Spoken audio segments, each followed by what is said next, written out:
On day one of my campaign, what I said is that if I lose, I will be there to support the Democratic nominee, because it is absolutely imperative that we defeat Donald Trump, who in my view is the most dangerous, irresponsible president in the modern history of this country. That's an argument against Donald Trump, but making the argument for Joe Biden is a different matter. To defeat Donald Trump, to me, and make sure that he is not reelected is enormously important. So if you want to make the point that Joe Biden's views are not mine, no kidding. I think everybody in America knows that. I made a little list of some of the things that have been central to your campaign, and I'm hoping you can let me know which of these you think could be part of a Biden administration. Universal health care is a biggie.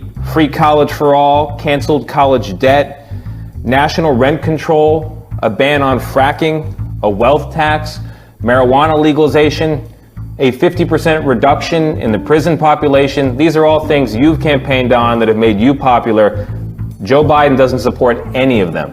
Which do you see him moving on? Well, I think you will see him moving on making public colleges and universities tuition free for families earning less than $125,000, not where I was. I wanted more. I think his views on climate change are not my views, but I think he is prepared to invest many hundreds of billions of dollars into sustainable energies like wind and solar, and in the process create a whole lot of jobs. I think on healthcare, he is not an advocate of Medicare for all, as I am, but I think he's prepared to come forward with some ideas. Has he promised you anything? Well, we have talked about a number of issues, and you will see those evolving, coming out, I believe, in the next weeks and months. Joe Biden is going to need every vote that he can get. How do you improve on your 2016 record to make sure that... My 2016 record was a fine record. I think in this house right here, I got a couple of letters from Hillary Clinton thanking me for the very strong support that I gave her. I did rally after rally, state after state. Look, the issue is that the American people are going to have to make a fundamental decision. I'm going to play a role in that. Do we come together to defeat somebody who is a pathological liar, somebody who does not believe in the rule of law, somebody who is prepared to give massive tax breaks to billionaires and ignore the needs of working families, or do we elect Joe Biden as president? I think the choice is pretty clear.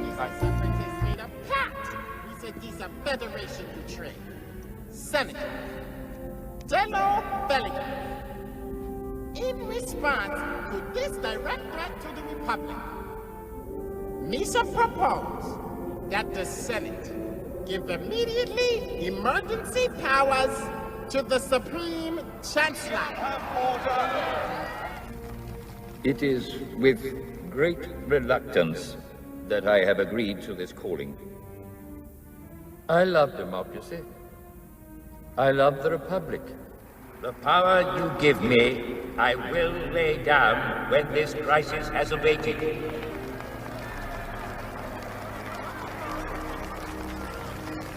And as my first act with this new authority, I will create a grand... Glenn Greenwald has thought a lot about that question. Greenwald is a traditional leftist. He's committed above all to forcing transparency on people who hold power. Years ago, Greenwald co-founded a news site called The Intercept. Today, he resigned. In a statement, Greenwald explained why.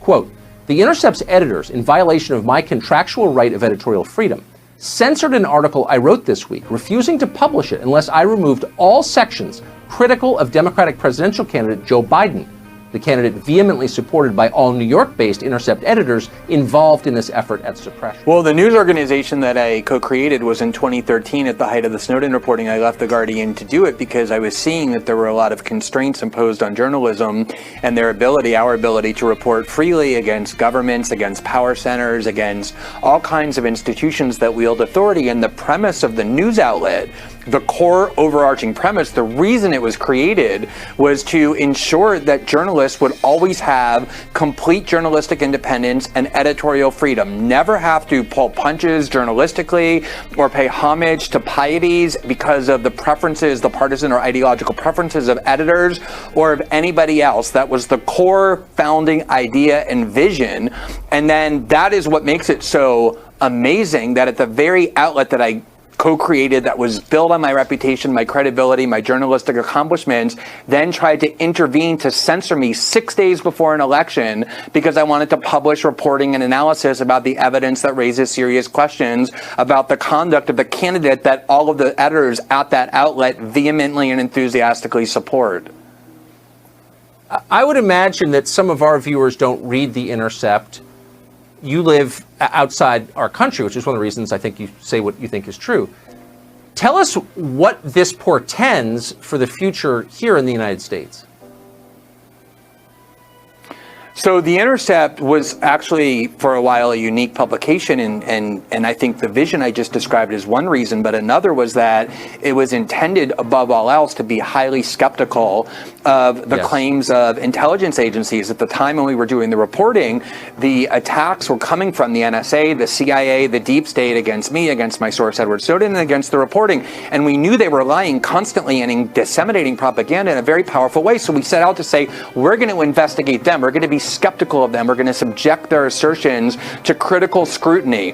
And I am so embarrassed and angered that the media outlet that I created, along with two other excellent journalists, to do that, the only article it published about all of these documents that have emerged about Joe Biden, other than a column of mine where I denounced Facebook and Twitter for censoring it, was an article that made reference in passing to those documents very snidely and dismissively to say that no one should pay attention to it because it was Russian disinformation, and it cited a letter from John Brennan, James Clapper, Mike Hayden, and the rest of the goons from the CIA and the intelligence community asserting it. And worse still, that letter said, we have no evidence that Russia's involved in any of this. The Intercept omitted that phrase, simply cited that letter to try and encourage people to ignore this evidence on the grounds that Russia had manufactured it and that the evidence was fabricated, even though there's never been any evidence for that's been true. And everything since has disproven it, showing Russia was not involved in any of this, and nobody, certainly not even Joe Biden, disputes that these emails and other text messages are completely real and authentic.